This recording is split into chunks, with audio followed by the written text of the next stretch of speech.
Приветствую своих зрителей в очередном эфире еженедельном. Мне удалось сегодня провести эфир с нашим братом «Мысли ислама». И у нас была тема насчет дипломатии, чеченской дипломатии. Почему она, в отличие от того, что чеченцы имели военный успех в своей истории, наша история не отличается тем, что у нас были какие-то большие успехи в дипломатии. И вот, исходя из этой темы, в продолжении той темы, я хотел бы сегодня сконцентрировать наше внимание на одном вопросе. Это то, с кем нам союзничать в ближайшем будущем, скажем, при достижении нашей независимости. Именно это вопрос, связанный с дипломатией, с кем налаживать дипломатические отношения, с кем завязывать такие плотные союзнические отношения. Это очень важно, кто будет являться нашим союзником. И мы сузим тему нашего разговора до Турции, до вопроса того, какие отношения нам налаживать с Турцией, могут ли они являться нашими стратегическими партнерами. И в историческом, давая обзор истории, как имамат имама Шамиля, так и шейх Мансур, то есть те две такие яркие исторические фигуры нашей недавней истории, они старались наладить отношения именно с Турцией. И сегодня, когда мы говорим о Турции и наших союзнических отношениях с ней, мы должны исходить из исторического опыта взаимоотношений наших предыдущих правителей, наших предыдущих политических и идейных лидеров, взаимоотношения с Турцией. Да, это не та Турция, это была османская Турция. Сегодня, так сказать, с государством другой политической основы, с кемалистской Турцией, но достаточно глубоко реформированной Реджепом Эрдоганом в сторону возврата к некоторым основам Османской империи. Но так как Турция до сих пор, по большому счету, центр Османской империи он все-таки сохранен, это уже диктует, и в дальнейшем это диктует те геостратегические задачи, которые стояли перед Османской империей. То есть, с учетом того, что именно в этом регионе есть небольшие изменения границ, с которым имели дело наши предыдущие лидеры, то мы можем ориентироваться на на тот исторический опыт, который у нас есть в взаимоотношениях с этим государством. О чем он нам говорит? Большие надежды на Турцию возлагал шейх Мансур, и мы знаем, что это закончилось тем, что турецкий гарнизон крепости Анапа на кораблях отплыл в Турцию. Шейх Мансур остался в осажденной крепости, был ранен, пленен и так трагично закончил свой ярчайший политический путь в Шлиссельбургской крепости Петербурга. Вот это первый опыт. И что мы извлекаем из этого опыта?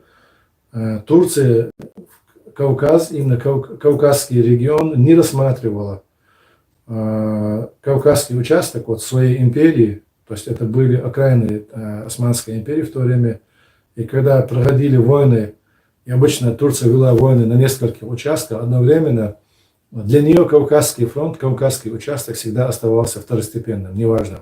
Хотя Кавказский регион населяли мусульманские народы, для нее всегда наиболее важным направлением было балканское направление, которое населяли христианские народы, но для нее это была основа зарождения ее государственности для Турции, и она всегда при ведении переговоров могла в обмен на удержание позиций на Балканах сдать позиции на Кавказе. Есть ли сегодня разница в этой политике на сегодняшний день? Я скажу, что нет. Да, конечно, на Балканах сегодня у Турции нет тех старых позиций, но Кавказский участок для Турции и по сей день не является приоритетным. К тому же, сегодня мы можем добавить то, что Россия уже это не та старая царская Россия. Сегодня есть такой важный козырь, как ядерное оружие, которым обладает Россия. И так как Россия мыслить Чечню и весь Северный Кавказ только в рамках российской государственности, у Турции мы понимаем, что Турция ни в коем случае не пойдет на открытую конфронтацию с Россией, пока существует сегодняшнее положение дел, чтобы как-то защитить чеченцев или как-то способствовать тому, чтобы Северный Кавказ стал свободным, независимым. Вот такой расклад. Затем с теми же проблемами столкнулся имам Шамиль. Имам Шамиль также вел усиленную переписку, дипломатическую переписку со двором турецкого султана. Ему были сделаны там такие обнадеживали во многих вопросах, но ни одно из вот этих обещаний не было выполнено. Поэтому имам Шамиль столкнулся, в принципе, с тем, с чем столкнулся шейх Мансур. То есть этот опыт сегодня, в наше время, как мы можем сегодня перенести его на наши современные реалии, как он может нам помочь в построении взаимоотношений с турецким государством. Так, Бонд спрашивает: ассаламу алейкум, какие страны помогали нам в Первую и во Вторую войну и финансово в военном отношении?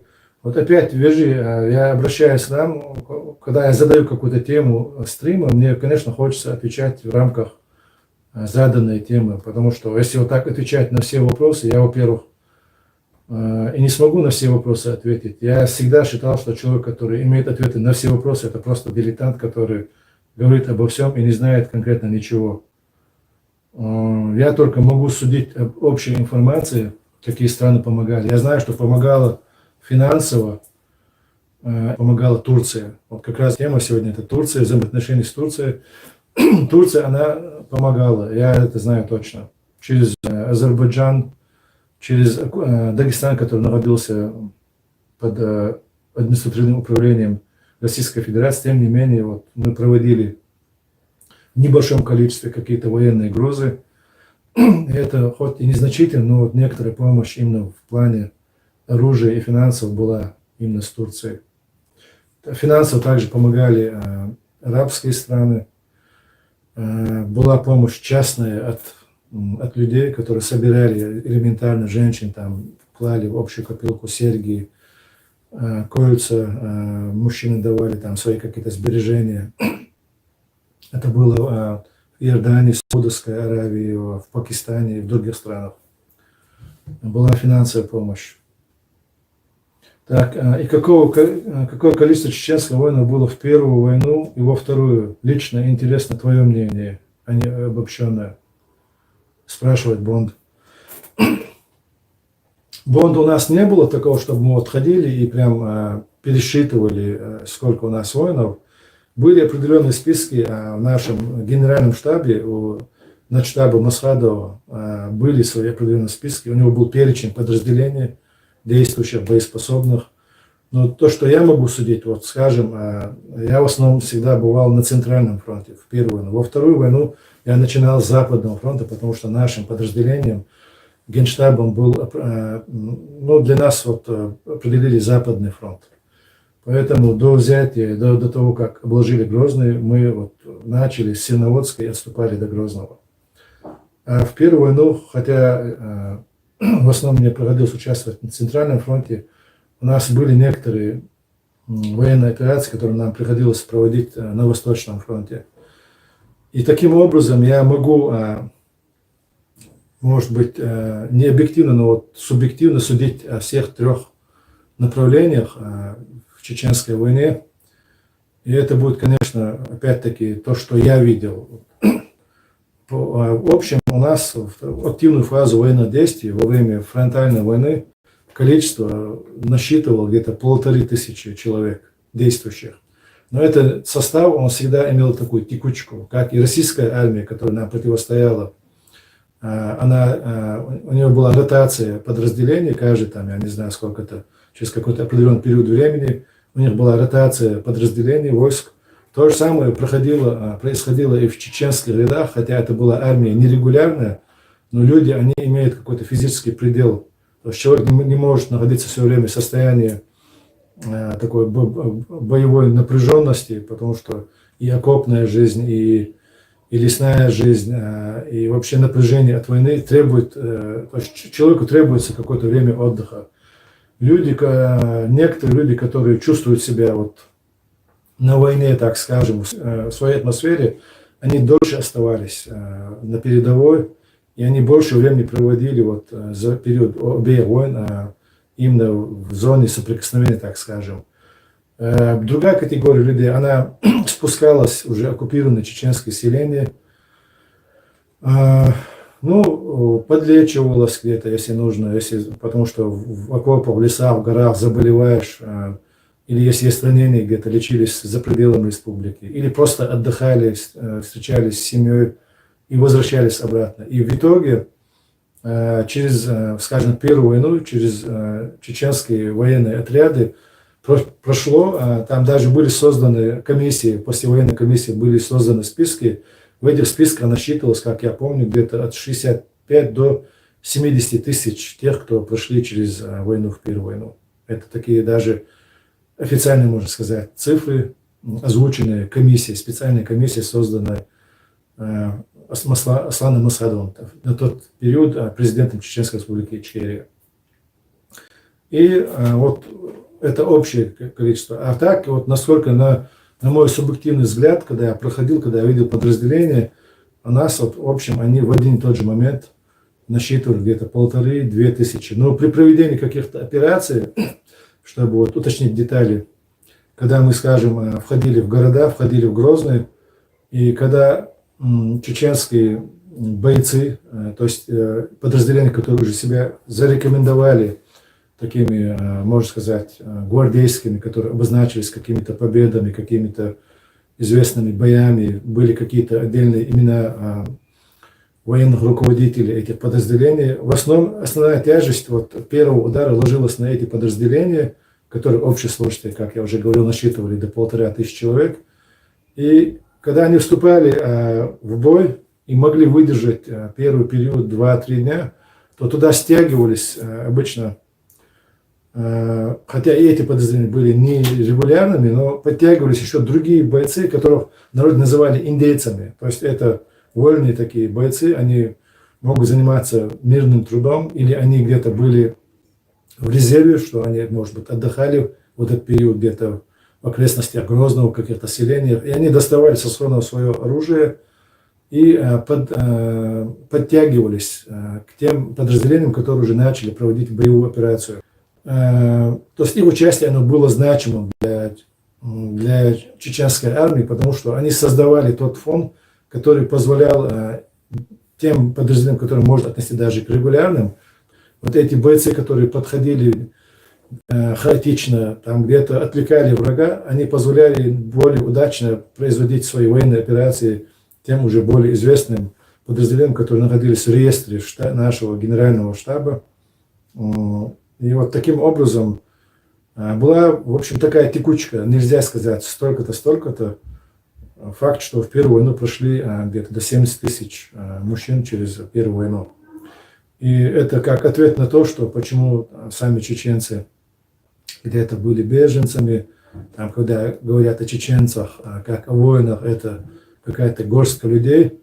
Вот я хочу заметить, что 70 тысяч человек, скажем, если взять на тот период, на период Первой войны, если население Чечни где-то 1 миллион, мы можем спокойно разбить по типу семьи, условно, скажем, средняя чеченская семья, где-то 2–3 ребенка, где-то 6–7 детей, но в среднем 4–5 детей – это средняя чеченская семья. Скажем, условно, 4 детей. 2 родителей – это уже 6, остается еще 4 единицы, как бы, но это уже старики, это бабушки, дедушки, это уже дядья, которым там, скажем, за 45 лет, которые не участвуют в войне. В итоге, условно, можно сказать, что мужчины боеспособного возраста от 15 до 40–45 лет, они могли насчитывать, притом еще женщин, когда мы говорили муж с женой, как бы один к одному, на самом деле женщин и тогда было чуть больше. То есть боеспособного мужского населения в Чечне тогда насчитывалось, может быть, максимум 120-130, по самому потолку 140 тысяч населения. И таким образом получается, что половина боеспособного мужского населения приняли участие в Первой войне. Это очень высокий показатель, если учитывать, что армия была целиком добровольческая. То есть не было призыва, не было мобилизации, не было никакого вида принуждения. Эти люди, которые сами решали, выходить им на войну или не выходить. Если так учитывать из истории мировых войн, из истории других народов, я не видел, чтобы добровольцы могли составлять 50% боеспособного мужского населения. Поэтому те, кто обвиняет чеченцев в том, что у них там, в принципе, народ где-то находился в беженцах, а воевали какие-то там 5-6% населения, это неправильно, в общем, это неверная оценка. Во Вторую войну мне трудно судить, потому что она была очень протяженная, и, наверное, из-за ее протяженности там даже была смена нескольких поколений. То поколение, которое начинало эту войну, ее сменило совсем другое поколение, которое не знало, где-то на рубеже 2004-2005 годов произошла, можно сказать, смена поколений даже. Из старой военной плеяды мало кто остался живых к периоду 2004-2005 годов. Уже те миры, которые считались старыми, такими опытными, они были те, кто начинали во Вторую войну, может быть, рядовыми. Потому что к этому времени не стало ни Гилаева, ни Басаева, это как бы высший такой ранг наших военных предводителей. Даже среднего ранга командиры, они в очень небольшом количестве только оставались живыми на тот период. А уже, скажем, когда партизанская война скатилась в глубокое подполье, когда еще, может быть, были живы там Гакаевы, в этот период, в принципе, от старых командиров не оставалось никого. То есть 2 или 3 разных поколения, которые не имели даже, может быть, такой взаимосвязи, чтобы был какой-то известный мягкий переход, когда от одних передавалось к другим. Вот этот разрыв также ощущался во время Второй войны. И общей сложности через войну, во Второй Чеченской войне также прошло очень много чеченцев. Я уверен, что их было больше, чем 70 тысяч. Их было где-то больше, чем в Первую войну. Чеченский народ, он имел сильный демографический подъем после Первой войны и во время Второй войны. И вот этот поток молодежи, скажем, когда провозгласили Эмират Кавказ в 2007 году, юноши в возрасте от 15 до 18-19 лет в очень большом количестве они прибыли в горы, чтобы принять участие в этой войне. И там была сильная текучка, потому что не могли их принимать в большом количестве, не было возможности, но текучка была большая. Я думаю, что более 100 тысяч чеченцев боеспособного возраста, более 100 тысяч. Трудно судить точно, но может быть где-то 2 раза больше, чем в Первую войну. Чеченских мужчин могли принять участие во Второй Чеченской войне. Вот такой у меня анализ. То есть, но к началу Второй войны мы этот процент должны считать не от миллиона, а уже к началу Второй войны чеченцев было где-то 1 200 000 – 1 300 000. Вот такой ответ на количество участников войн. Так, давайте тогда вернемся к теме Турции. Сегодня с тем, что идет война в Украине, были вопросы, как чеченцам, то есть на что ориентироваться. Мы сегодня видим, что в Украине начинается новый передел мира, что война в Украине может быть предвестником мировой войны, даже предвестником ядерной войны. И сегодня люди очень взвинчены, их умонастроение, они прогнозируют, делают разные прогнозы ближайшего развития событий в мире, и у всех они не очень, ну, так можно сказать, позитивного этих прогнозов мало. Все ожидают чего-то плохого, все ожидают затяжной, очень губительной войны. И это все может кардинальным образом перестроить сам мир. Россия из этой войны может выйти даже проигравшая, но цельная, а вероятнее всего, что она даже не выйдет оттуда цельной страной, что она может развалиться на несколько государств. То есть каждый вариант развития событий, он будет иметь разные последствия для чеченцев. Также и соседи наши, они могут к концу вот этой намечающейся большой войны выйти такими, какими они вступили в эту войну, скажем, та же Турция, а может быть она развалится, скажем, курдское движение, воспользовавшись вот этим сильнейшим потрясением, может отделиться, а может быть Турция, напротив, приобретет закавказские территории, даже Северный Кавказ. Вот такие возможные варианты развития, они озвучивались моими собеседниками. И был вопрос, если было еще такое предположение, что уже в какой-то мировой закулисье территория России поделена на секторы. Мы, те, кто читает разные там статьи по теориям заговора, мы все, наверное, читали эти статьи, где там Россия поделена на 7 секторов, еще на больше. И вот в связи с этой теорией высказывал, что Северный Кавказ, он как бы отводится в зону влияния Турции. И что нам делать, если так будет в реальности?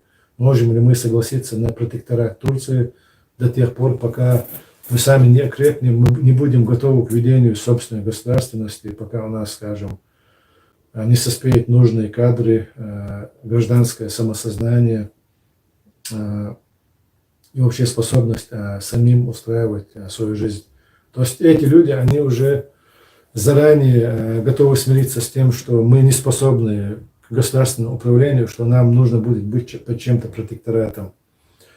Такое мнение сложилось в связи с межвоенным периодом с 96-го, с конца 96-го по конец 99-го года, когда Чечня намеренно саботировалась российскими спецслужбами, когда были разногласия внутреннего характера, также которые возникли и по причине амбициозности вчерашних героев войны, и по причине отсутствия единой стратегии построения независимого государства. Но все эти вопросы, на мой взгляд, я считаю, что они были разрешимы, что всякий народ, ему требуется какое-то время, чтобы осознать, насколько это отрицательно влияет на ход всех событий в республике, что сами лидеры, они пришли бы к тому, что нужно договариваться. И я был свидетелем, как в 99 году все силы, которые противоборствовали у нас на политической арене, что среди них уже вот эта идея, что нужно договариваться всем оппонентам Аслана Масхадова, что им нужно договариваться для того, чтобы избежать катастрофы. Уже вот это мнение ходило среди чеченских лидеров мнений или военных лидеров, как их можно назвать. По-исламски это Ахлу валь-Акд. Среди них уже было такое мнение. И этого нельзя было допустить для России, которая вышла только для того, чтобы перегруппироваться, учесть ошибки Первой войны, подтянуть войска и заново войти. Но этот период они не просто там вышли и смотрели, как Чечня будет развиваться, строиться чеченское государство. Они делали все, чтобы это государство не состоялось. Были агенты влияния, были другие методы, которые позволяли им, российским спецслужбам, удерживать Чечню в состоянии хаоса. Сегодня, наверное, эти мои слова будут понятны украинцам, потому что, начиная с 2014 года, они сами претерпевают над собой подобные методы. В этой связи чеченцы, мне кажется, мнение чеченцев, что мы не способны, оно сложилось именно в этот период, и оно не обосновательное. Я считаю, что чеченцы, если договариваться не ради галочки, а именно предоставить чеченцам возможность самим построить свое государство, что они способны урегулировать все свои внутренние противоречия и построить действенные социальные институты своего государства. В этом я уверен. Поэтому нам нет необходимости иметь чей-то такой обязательный протекторат над собой. Это такой первый момент, который я хотел бы обозначить. Второй момент. Если, скажем, нас не спрашивают, а прямо насильно вталкивают в зону влияния турецкой государственности, с чем мы столкнемся. Когда имам Шамиль после пребывания в Калуге, ему было разрешено посетить Мекку, он проходил через Стамбул и был встречен османским султаном, и он спросил, чем я могу тебе помочь.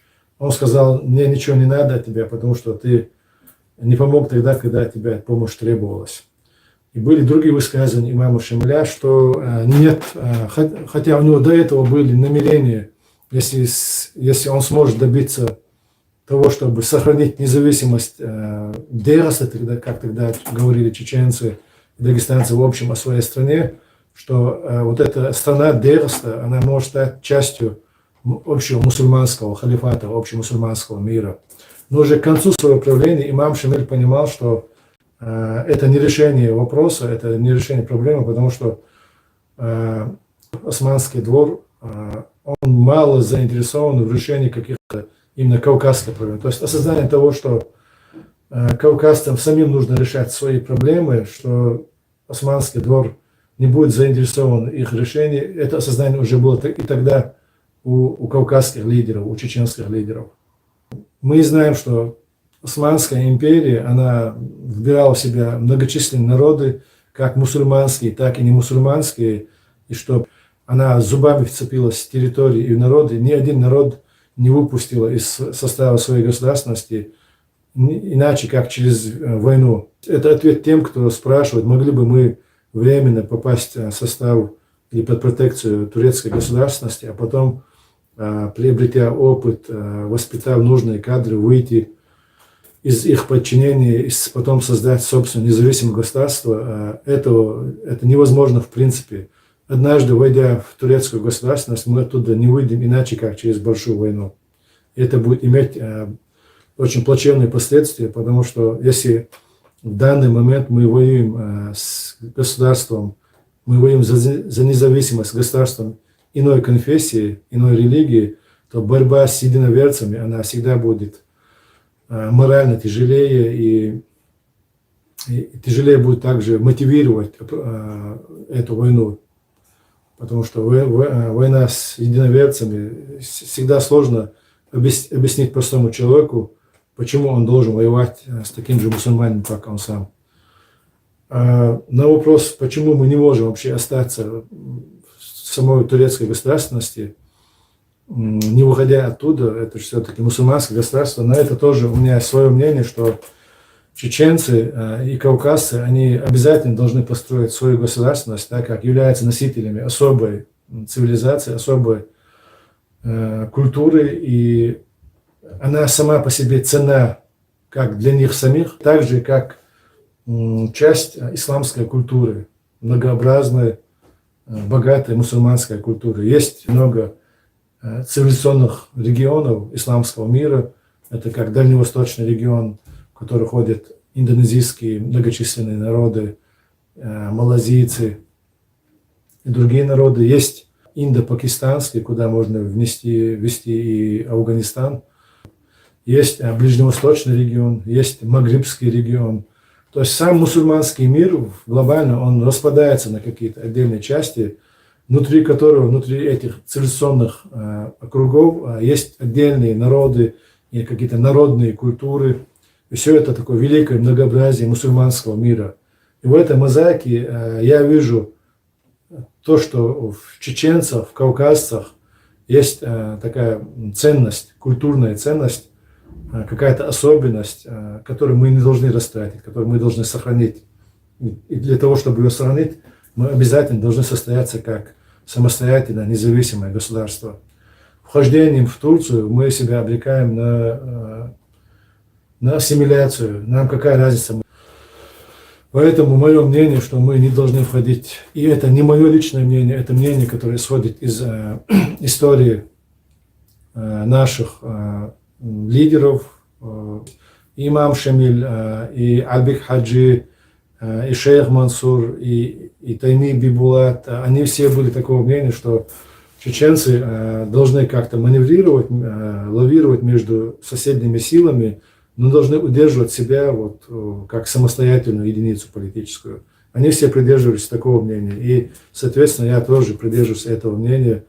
Это мнение, которое не сегодня возникло, сегодня, сейчас, здесь. и по моему какому-то там, я не знаю, желанию, это мнение, которое историческими корнями уходит вот в наше прошлое. Поэтому я считаю, что мы должны оставаться и стремиться к тому, чтобы создать свое самостоятельное, независимое государство. Турция, как союзница, она нам необходима, но также мы должны учитывать, что у Турции есть свои аппетиты на Северном Кавказе. Турецкое присутствие, оно может опираться на Северном Кавказе на тюркские народности. Они наши братья, они кавказцы по происхождению, по антропологии, по языку. Они тюрки, но даже вот генетические исследования сегодня показывают, что они все-таки это народы, которые были созданы на кавказском субстрате. И мы, конечно, не можем никак отказываться от наших тюркоязычных кавказских братьев, но сама Турция будет стараться использовать их для того, чтобы создать плацдарм турецкого влияния на Северном Кавказе. Эти вещи, они в политическом плане, они очень опасны. Мы должны это учитывать. А турки, однажды придя, вот как я уже говорил, мы не сможем добиться того, чтобы они ушли. И есть еще другой аспект, это аспект ассимиляционных возможностей разных народов. Турки в этом отношении в мире являются, наверное, лидерами, потому что на территории Анадолы, где зарождалась турецкая нация, когда они пришли с территории Туркмении, турецкие воинские племена, они кочевали, мигрировали на эту территорию вместе со всем своим племенем, с юртами, с женщинами, с детьми. Они тогда, то есть народ полностью перекочевал на эту территорию, они тогда составляли где-то 15% от местного населения. И вот представьте себе, эти 15% смогли ассимилировать, пропустить через себя, оттюркизировать вот эти 85%. То есть вот эта способность, она просто феноменальная. Скажем, в Иране, вот соотношение я тоже сверял, 30% персов смогло ассимилировать 70% не персов, хотя и у них задача была еще проще, потому что они ассимилировали близкородственные какие-то народности, племена ираноязычные, в то время как турки, придя в Анатолию, они ассимилировали народности, которые не имели никакого отношения именно к тюркскому миру. Это были там разного рода фригийцы, я не знаю, греки, армяне, то есть народы абсолютно не близкие ни по культуре, ни по языку. И тем удивительно, что туркам удалось такое огромное соотношение количества нам ассимилировать. Это говорит о силе этого народа, о силе его способности ассимилировать другие народы. Скажем, русский народ в этом отношении, он наислабейший. В самой Российской Федерации народы, которые ассимилированы русскими, но это шло в несколько этапов. Если в древний этап это были финно-угорские племена, народности, марийцы, я не знаю, там, коми, пермяки, то в поздний период это какие-то малочисленные сибирские народы, народы Дальнего Востока. То есть они в количественном отношении, может, составляли 15, от силы 20% от самих русских. Это очень низкие показатели в плане способности ассимилировать народы, которые входили в орбиту ее государственности. И мы, тем не менее, мы сегодня, как малый народ, боремся за самосохранение. И вы представьте, какие у нас шансы сохраниться в составе турецкой государственности. То есть все эти факторы свидетельствуют о том, что нам нежелательно становиться частью турецкой государственности. Ни в коем случае нам этого делать нельзя. Это мое мнение. Мамед Чарт, ассаламу алейкум. Возможен ли договор между... У меня сейчас компьютер выключился, и у меня проблема, чтобы читать здесь. Я плохо вижу ваши сообщения. Так, возможен ли договор между политически активными сторонами, по примеру Мединского договора? Территория маленькая, и надо как-то уживаться. Мамед, я не понял, это имеется в виду нашими политическими активными сторонами. Теперь я понял, да, вопрос. Я думал, это вообще насчет Кавказа имеется в виду. Тут проблема не в том, что мы не можем договориться по мединскому принципу. Тут проблема в том, что над нами давляет недавняя, прошедшая, то есть новейшая история.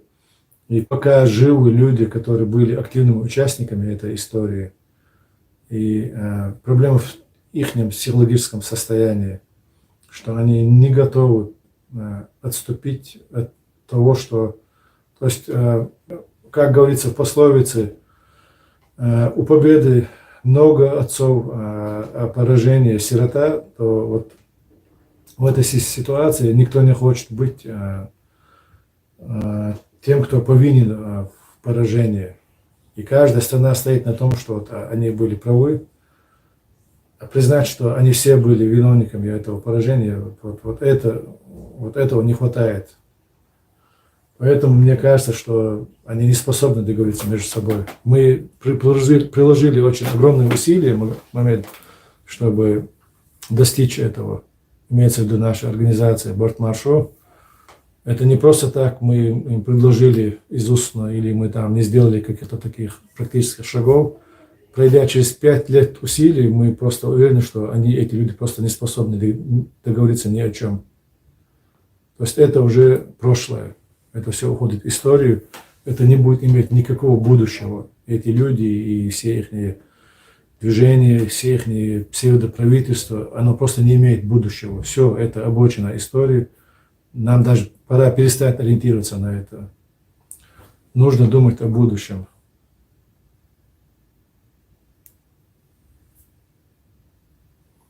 Так, Пайки Марк, только свободный, независимый Кавказ, основа для благополучия народа Кавказа. Совершенно верно, об этом я и говорю.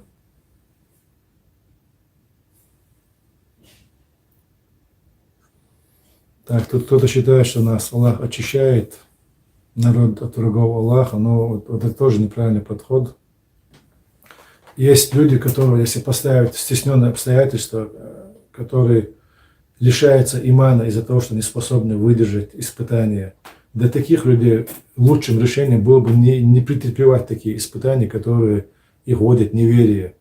Это тоже как бы по принципам нашей религии.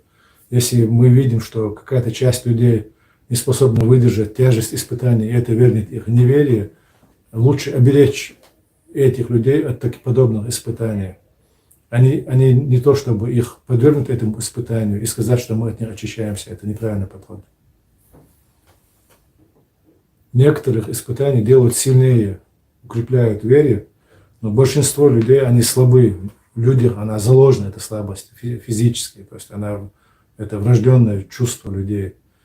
Нельзя это не понимать, и нельзя над этим относиться к этому пренебрежительно. И поэтому сам принцип религии, он призывает нас к тому, чтобы мы старались уберечь таких слабых людей от подобных испытаний, которые решат их иманы, чтобы завтра они были топливом для ада. Не такова цель ислама, не такова цель нашей религии. Цель нашей религии – спасти как можно больше людей.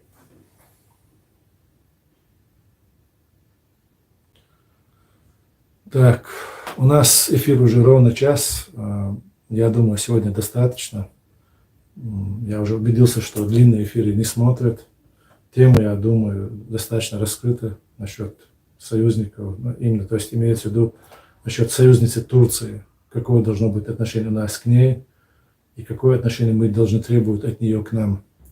В дальнейшем мы постараемся рассмотреть также партнерские отношения с другими соседними державами. Иран, в частности, сложный сосед, сложный партнер. Но он все-таки сосед, никуда от него не деться. Наверное, в следующем стриме, если мы будем продолжать тему дипломатических взаимоотношений, рассмотрим, как нам видится исторически и в наши дни взаимоотношения с Ираном. А потом уже Среднеазиатской республики, Украина. Но вопрос Украины сегодня, он усложняется событиями, которые сегодня там происходят. Естественно, в последнюю очередь можно рассмотреть взаимоотношения самой России. От нее тоже никуда не деться. Это наш исторический сосед, и, скорее всего, он будет таким оставаться еще в обозримом ближайшем будущем, он еще будет таким оставаться. Сама Россия в подобных границах. И даже если будут Если даже произойдет распад России, то какое-то русское, российское государство с нами будет в любом случае соседствовать. И это будет немалозначительный сосед, с которым мы вынуждены будем выстраивать взаимоотношения. Все это мы постараемся, иншаллах, как-то в другой раз рассмотреть. На этом сегодня Бонд пишет: если старая гвардия не готова к компромиссу и диалогу, то не пора ли уже молодым сделать шаг вперед, учитывая все минусы старой гвардии? Бонд, пора, давно пора. И пора покидать зону комфорта, сидя у себя дома то есть, находясь в социальных сетях, мы ничего не изменим. Эти люди, старые команды, они так и будут оставаться на тех местах, условных, которые они заняли. Пора уже выходить и обозначать свои позиции. Для этого наш комитет Тулум, который специально создан для того, чтобы уберечь то единственное, что у нас осталось от оккупированного государства, это государственная основа. Этот комитет создан для защиты этой основы, и он предлагает как выход из положения созыв съезда. То есть нам нужно усиленно готовиться к проведению этого съезда. И на этом съезде молодежь и те из старой команды, кто еще готов к гибкости, договороспособен, они должны все собраться и уже обсудить наше положение на будущее, подготовиться к грядущим событиям. Они однозначно не за горами. Ассаламу алейкум ва рахматуллахи ва баракатуху. До следующей встречи в эфире.